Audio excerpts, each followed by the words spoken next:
mbote mingi bandeko ozolanda biso na télé Tchango chaîne na bino olanda 4 coins monde entier lelo émission na bino entretien toyambi na bino maître Jean Boba Azali au cadre d'un rassemblement Kassavou Azali dirigé par Joseph Olengankoy Azali secrétaire exécutif et alternance pour la République na yepenza to kosolola masolo yango toyoki balobi yo Bruno Tshibala na bango bataki akomisaki premier ministre a démissionné démissionner les nini bango balingi nini base retrouver te toboni ba raison wana nyonso tokozongo ba maître Jean Boba tokolobela pe vraiment à dédoublement ba parti politique rasop nini okena liste ya Mova Sakani ya moni tokoyeba pe na ndeko Jean Boba Azali invité na biso lelo tokosuki sa analyse ya ba élection peut à venir ya Congo otika la connecter pour l'information. Ça continue sur votre chaîne Téléchan. Maître Jean Boba Mbote. Mbote, maman. Vous allez au cadre de un rassemblement Kassavoubou, secrétaire exécutif et alternance pour la République. Motuna Liboso. Toyoki déclaration. Rassemblement Kassavoubou et Bimisaki Bruno Tshibala, Premier ministre, et Sengi a démissionné. Ponani. Bon, na banzi soki bolandi déclaration na biso malamu ezali na ba kambo oyo tozali koreproche na mwana mboka Bruno Tshibala nzenze oyo azali moko ya bakadre ya rassemblement ya yango tokoloba eloko tozali kodénoncer ezali népotisme. Népotisme, na banzi soki bozali kolanda bato mingi bazali ko décrier, ko dénoncer lolenge nini primature et comme lokola boutique familiale. Or, toyebi que constitution na biso ya mboka ezali koboya likambo oyo ya népotisme peut-être que yango nde ezali koboma mboka. Alors yango ya mwana likambo ya népotisme omona ke cabinet na ye ekomi lokola eloko ya famille omona ke 80% ya cabinet na ye ezali formé sur base ya népotisme, sur base ya coterie ethno-tribal. Ils allaient malamuter. Ils allaient pour salir l'image et le rassemblement. Pendant que le rassemblement n'a pas valeur. Il y a mis balai, il y a mis makambo sur le bolandi, il y a traitement, il y a maman dans le cabinet. Tant qu'on a des traitement salarial. Tout le monde dit que maman dans le cabinet va dénoncer qui. Et comme il y a non-paiement à Bango depuis Bazawana, qui va se foutre à la ligne militaire, mon Bango, il a dit qu'il y a wapi. Tu y habites, madame a dit qu'on détourne mon membre cabinet. Entre-temps, ceux qui m'ont dit ma déclaration, il y a directeur de cabinet, Azobake, depuis que la primature, depuis l'époque, il y a ma tante il y avait dit enveloppe salariale à primature échangeatée. Mais comment se fait-il que maman m'a cabinet va demeurer impayé? Nous sommes là pour salir l'image du rassemblement. Troisièmement, ce qu'on a dit dernièrement, on a dit Tumba. Et les gars qui n'ont qu'à la primature, entre directeur de cabinet, n'a conseillé Moko spécial au Azali Bokilo. Il y a mon avocat, tout le monde a une image, une diffusion à travers le monde, non seulement dans les médias en ligne, mais même dans l'audiovisuel, pour l'Andaki. Bon, est-ce que les Cambouans est allé Tshibala? Tout le monde a dit que les Cambouans est allé, parce que bah, la base, il y a Bitumba, ma famille. Népotisme. Il y a ici que ceux qui cabinet est formé sur base uniquement. Il y a bateau, bazalaki ko mériter. Il y a bateau bazalaki d'expérience. Ils ont formé dans ma vertébrée. Vous pensez que Bitumba ya molenge wana ekoki kobima au sommet de l'État? Maman, c'est grave. Kuna, c'est l'exécutif national. Bisika Lumumba Baleka. Bisika Balunda Bolulu Baleka. Bakengo Adondo Baleka. Des hommes d'excellence. Ce n'est pas pour rien que ma ministre, ma premier ministre. L'excellence. Ça signifie que c'est un endroit où ils ont dit que le symbole est en boca. Où ici, tu peux accepter n'importe quoi. Et ça, la matin, maman. Après, il faut te naïter. Mais voilà, ça va proche par en aïe. Il doit s'assumer. Parce que nulle part au monde, il doit accepter un mot. Et qu'on ça la matin. Et pourquoi Bichot pour toi accepter pas? Parce qu'il a dit qu'on salit image à rassemblement. Mais n'angam on a pas lobby qui est allé bino bozoyo qui la bangonde ti moteur ma beza te pour bino bo se retrouver na kati ya primature wana te yango bino bokomi ko luka ba bouc émissaire pour bo kwesaye. Exactement toujours le bouc émissaire justement. Parce que tout côté dans le détail. Exactement parce que tu s'est retrouvé que nombreux d'entre Bichot dans la chaîne des partis politiques. Les lots, dans le toujours le lois, Badomara va romper dans le cabinet. Il y a le premier ministre, Bichot comme conseiller, Bichot comme chargé d'études, mais il y a comme ça, la montée, ma boyango. Mais boyango parce que ma zone a dit, maman, ma zone a dit, parce que nombre d'entre premièrement des hommes d'expérience. Bateau basali misali belé bateau ba chef de parti bazala ba député monsieur bazala ki ba ancien ministre qui le retient chargé d'études et il manque à considération. Ça signifie que c'est un cabinet qui s'est formé sur base de sentiments. Monsieur bazala ki ba DG monsieur bazala ba grand avocat dans Boko, des grands médecins. Il y en a qui ont dirigé des structures nationales dans ces pays. Aujourd'hui, il y a un manque de considération vis-à-vis de ces pairs. Est-ce que vous avez un chef de parti il y a un manque de considération. C'est pour dire que les apôtres ont mis ça. Parce que ceux qui ont mis ça, ils peuvent accepter un bateau qui est ça. Mais pour nous, on combien? Ma miette qui ne reflète pas les salaires d'un conseiller, qui ne reflète pas les salaires des membres du cabinet. Non. Les apôtres ont mis il y a jalousie, parce que ce que tu as dit, au monde, certains cas de rassemblement, qui nommé ma boya de salamana. Donc ce n'est pas ça. Mais il y a autre chose, honneur et rassemblement. Toujours la période de préélectorale, toujours qu'il y a une élection calamité. Qu'est-ce que le peuple va dire de nous? Peuple à Kolobani. Tant que nous avons vote, tant que le peuple possède un suffrage, tant qu'il y a un discours. Le peuple va parler, mais pas ce qui est nos primatures. Vous savez qu'il y a pour la moque. Au lieu d'occuper social, il y a moka. Vous êtes occupé du social. Il y a des botanabino, il y a ma botanabino. Non, et ça n'a rien à voir. C'est un problème d'honneur. Si vous avez confirmé que Rassemblement Kassavobo, Nabono Chibala, divorce consommé. Non, maman. Mais quand je vous dis que n'est-ce pas? En dehors de a créé une plateforme politique. Automatiquement, il s'est auto-exclu.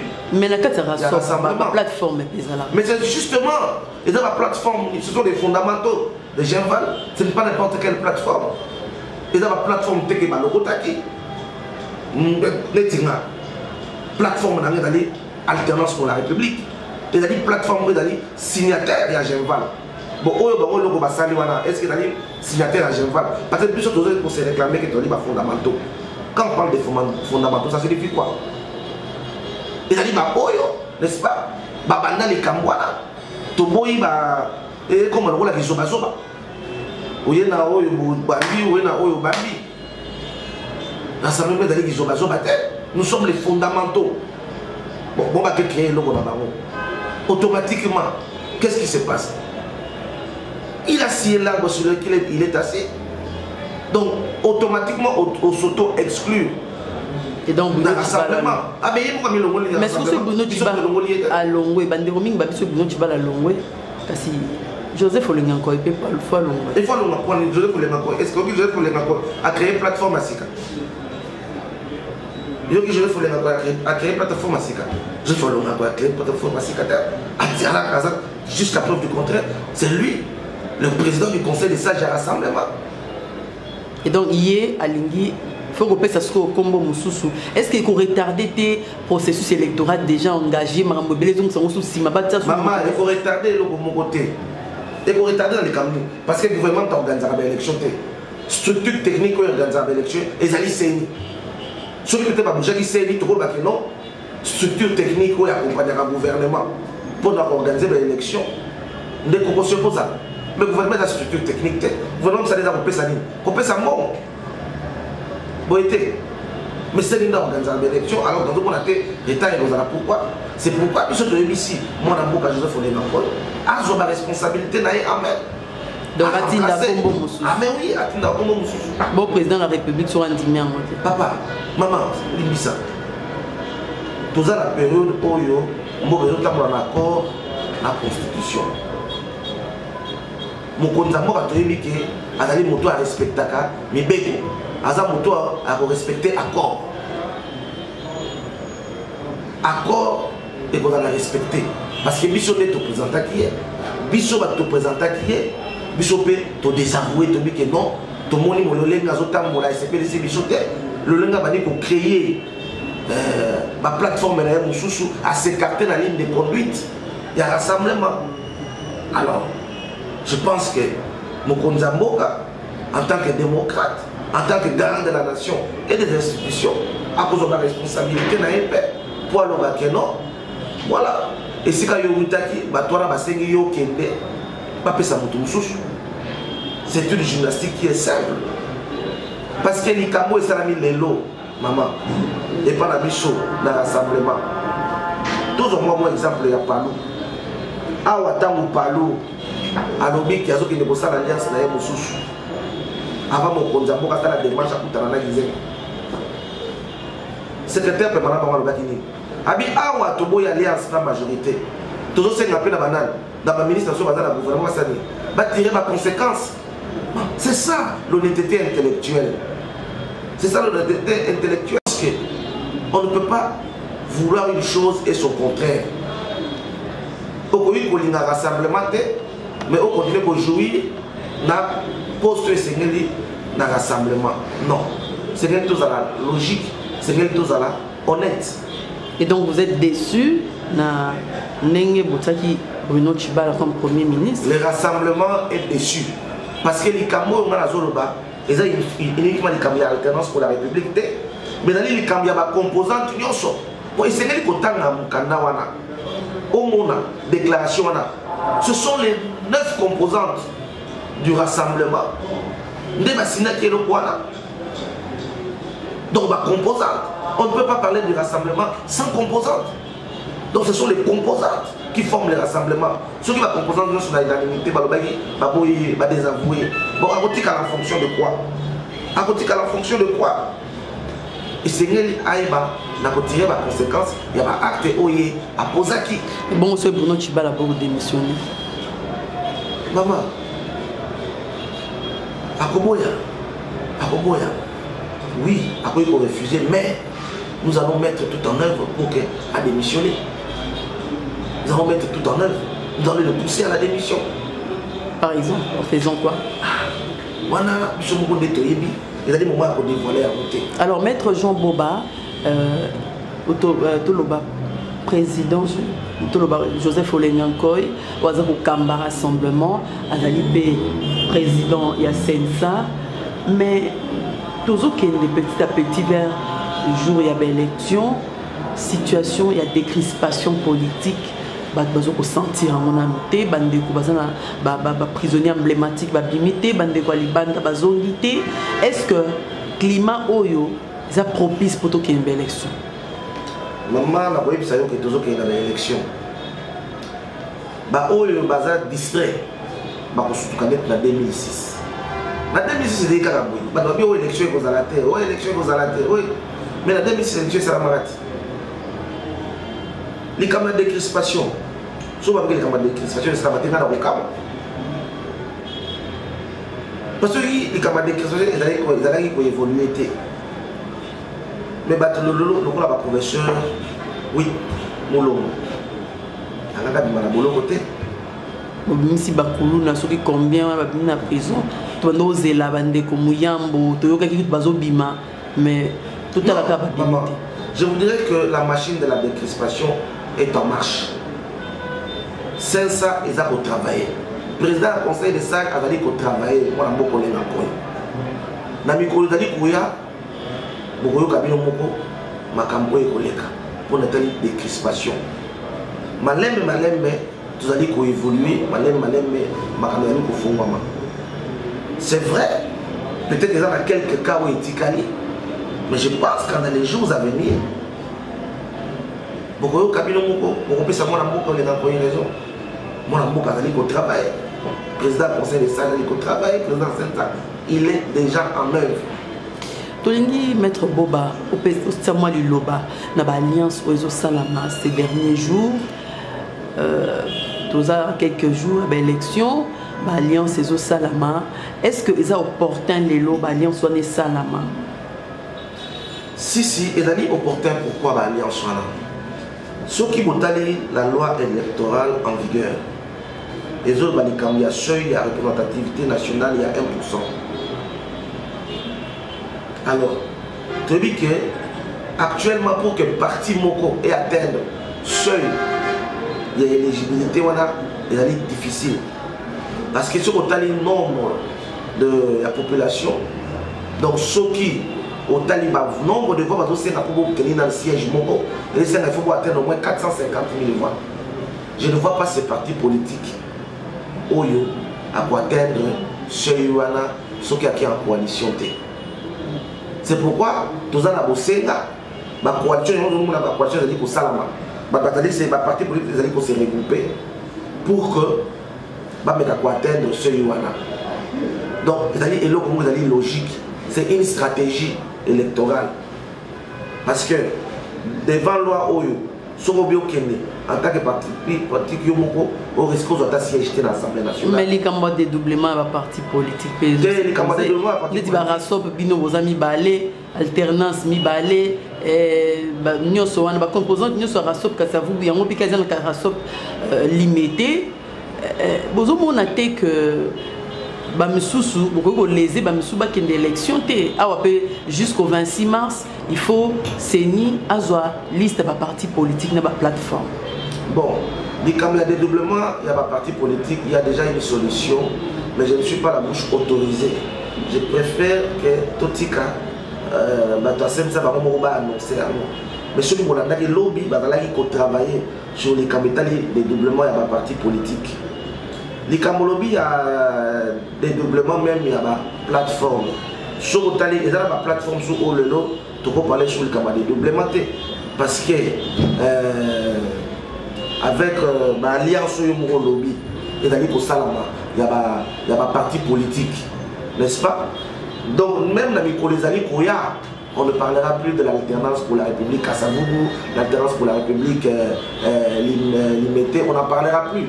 Parce que ceux qui ont la logique, il y a un regroupement politique au sens juridique du terme, n'est-ce pas?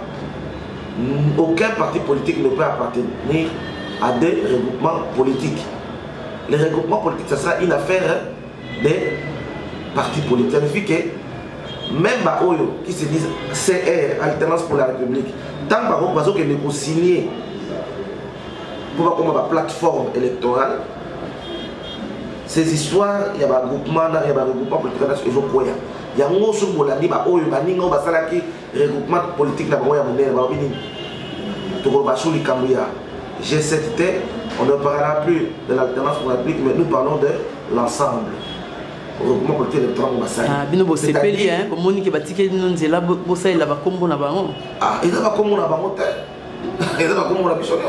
parce que nous tous nous avons milité dans ce combat.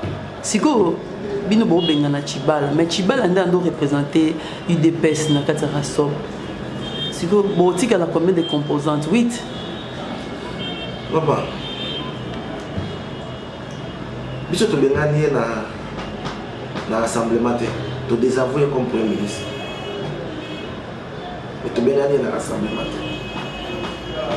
Mais Yemoko, en créant sa plateforme, il se exclu.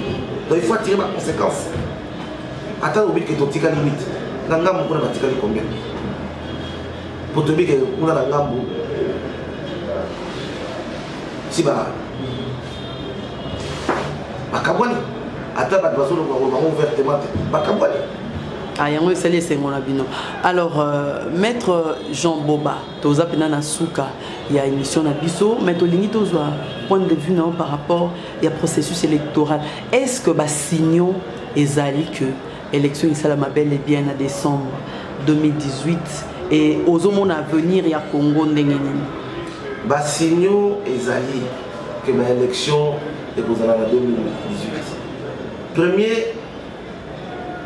Premièrement, sur le parti politique, en mouvement où il y a un parti politique, on va se regrouper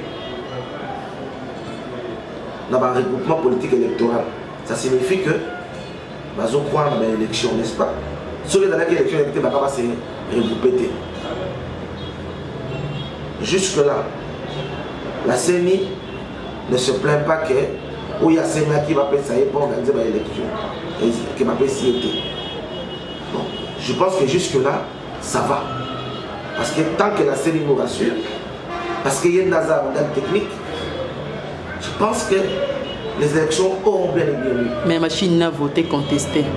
Oui, quand la machine a voté, qu'elle a dit contesté, parce que Michel Moko, soit dans le niveau de rassemblement, quand la machine a voté, on a dit que nous avons battu à Yambo. Oh, tout ça, la déclaration, tout ça, carton rouge dans la machine noire. Alors, je pense que c'est vrai, la machine à voter est là pour tester. Mais c'est là, je pense que l'égoïque a bloqué l'élection. Avenir du Congo,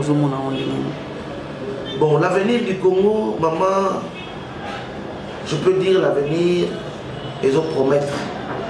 Le tout va se jouer par rapport aux élections. Ce qui est l'élection et salami, dans une institution, il y a 6 cas. Issu de l'élection, il y a décembre 2018. Je suis sûr que l'avenir du Congo est vous à la meilleure. Parce que c'est la mission. Et c'est une réalité, tous à la pessimiste, mais c'est plutôt optimiste. Le Congo doit aller de l'avant. Parce que le Congo, c'est notre affaire. Et ça, on n'a pas pessimiste à part Congo. Comme nous avons dit que Congo, il faut tout le cas. Que le Congo est de l'avant. Congolais à vivre bien. Congolais à lire malam. Congolais à observer médicaux bien. Je pense que c'est ça notre souci. Et c'est ça notre lutte. Et ça, il y a des gens que tout le monde est en politique pour que demain, quand nous serons aux institutions, tout le monde constate en sorte que l'avenir du Congo est la meilleure. Maître Jean Boba, télé Tchango Pesio Maloba, mais avant tout Pesio Maloba, question Momutuna Moko na Bosani, Rasop Kasavubu. Beaucoup de pouvoir, le président Joseph Kabila, biso qui boza na pouvoir, boza sous bato opposition té. Si ko to into yeba, boza ka en opposition, aucune élection ka na kati opposition et puis sous question ezali, est-ce possible opposition et bien sa candidature au moment qu'on a élection zoya. Bon, et là on a déjà boyé. La période exceptionnelle. Tout ça pour co-gérer avec la majorité. Le fait de co-gérer avec la majorité présidentielle ne nous enlève pas notre étiquette d'opposition. Nous sommes de l'opposition, mais nous sommes dans une période exceptionnelle où on sait que les manuels, où toujours ça, la Constitution n'a accord. Or, sur le temps, il y a accord, période de progestion, et ça que l'opposition a pour co-gérer la majorité, mais nous ne sommes pas de la majorité. On a tout sous question, candidature unique, opposition, est-ce que Kokoka, au ministre candidat mort qu'on a présidentiel? Bon, je me réserve un peu dans le tout parce que le tout va se décider dans les jours à venir. Faut-il le peu bakanda on peut te bamote. Te bamote. Si le te bakanda on peut.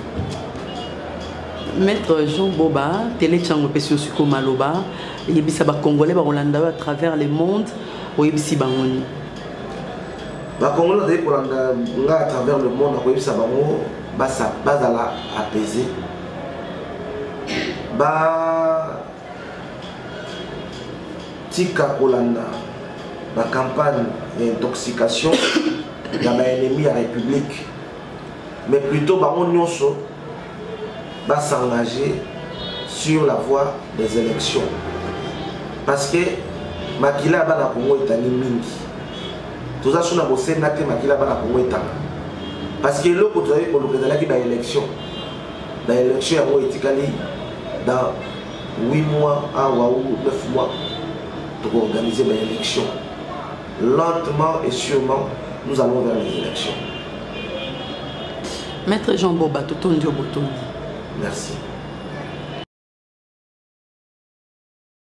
Voilà, émission de la comité Nanasuka, Maître Jean Boba Wazali, au cadre de rassemblement Kassavubu, secrétaire exécutif et alternance pour la République Hollandi, l'assurance, il a raison à Pessi, on a un dernier rassemblement Kassavubu, M. Bruno Chibala a démissionné dans le poste de Joseph Olengankoy. À Pessa, Congo ne suis pas président de la République, moi comme premier ministre du gouvernement Siki Banda.